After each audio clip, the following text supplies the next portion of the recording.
Donc, bonjour. Donc, on va voir aujourd'hui comment créer un réseau local entre deux PC. Donc, pour créer un réseau local entre deux PC, on a besoin de deux PC, du matériel, et un câble croisé dynamique. Donc, on a besoin, pour faire ça, on a besoin d'un logiciel de simulation, s'appelle Cisco Packet Tracer, qui nous permet de faire cet schéma ou bien ce réseau. Donc,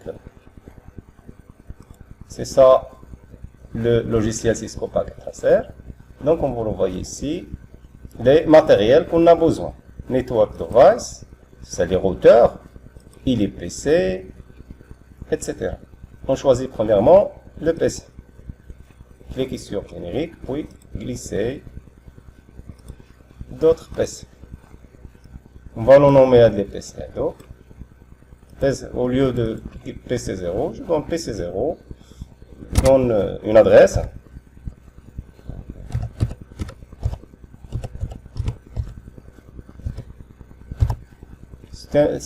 C'est une étiquette. Hein? On va voir par la suite.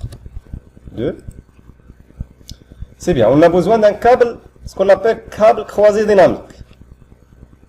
Donc, cliquez sur connexion, puis choisissez câble croisé dynamique. Si c'est un couple crossover, cliquez, puis cliquez sur premier PC. Si je clique sur le premier PC, une liste ou bien un menu qui s'affiche. Choisissez Fast Ethernet 0. Pourquoi Fast Ethernet 0? Fast Ethernet 0, ça veut dire le port de la carte réseau de PC1. S'il n'y a pas de carte réseau, on ne parle pas sur le réseau. Donc, cliquez sur Fast Ethernet 0, puis cliquez sur PC, ce qu'on appelle PC2. Choisissez aussi Fast Ethernet 0, c'est le port de la carte réseau de PC2. C'est bien. Donc, le point vert, ça veut dire qu'il y a une connexion entre le PC. Mais, je fais un test. Est-ce qu'il y a l'envoi de messages ou pas? C'est pourquoi le réseau. Pourquoi on fait le réseau? On fait le réseau pour partager les informations, pour partager les périphériques. De ce cas-là, on va essayer un message. Est-ce qu'il y a un message qu'on peut envoyer de PC1 à PC2? Je clique sur Add message. Je clique PC1, puis PC2. Je vous demande has not found port. Les ports. On ne trouve pas le port. Pourquoi?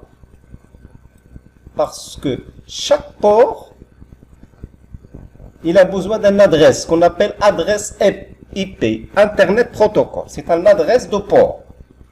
PC1, il a besoin d'une adresse. PC2, il a besoin aussi d'une adresse. Donc, cliquez sur Config. Il y a deux méthodes pour faire l'adresse IP. Soit cliquez sur Fast Ethernet 0, je donne l'adresse ici. Ou cliquez sur Desktop, puis IP configuration. C'est la même manière. Je donne l'adresse.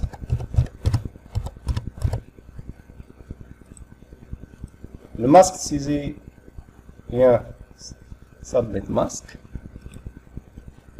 Donne automatiquement. De la même manière, PC2. Config Fast Ethernet l'adresse. L'adresse 2. Pourquoi?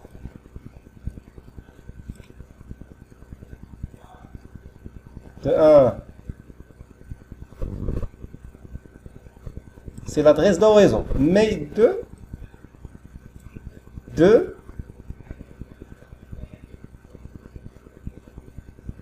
c'est le PC2. De la même manière.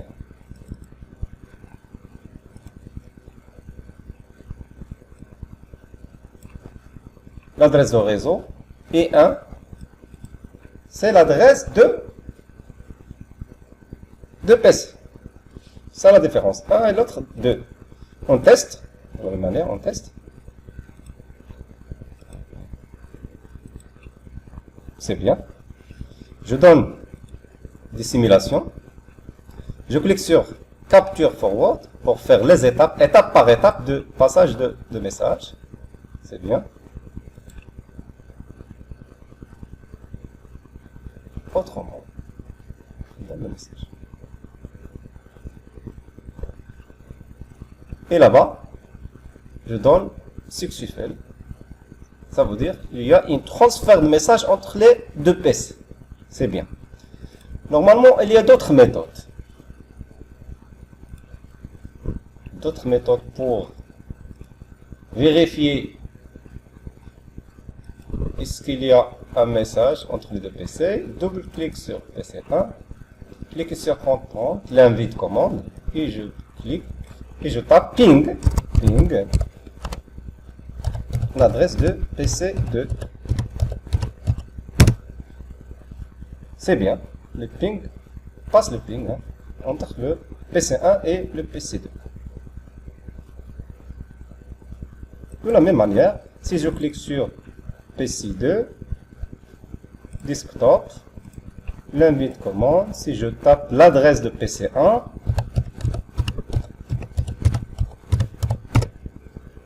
donc j'ai oublié ping.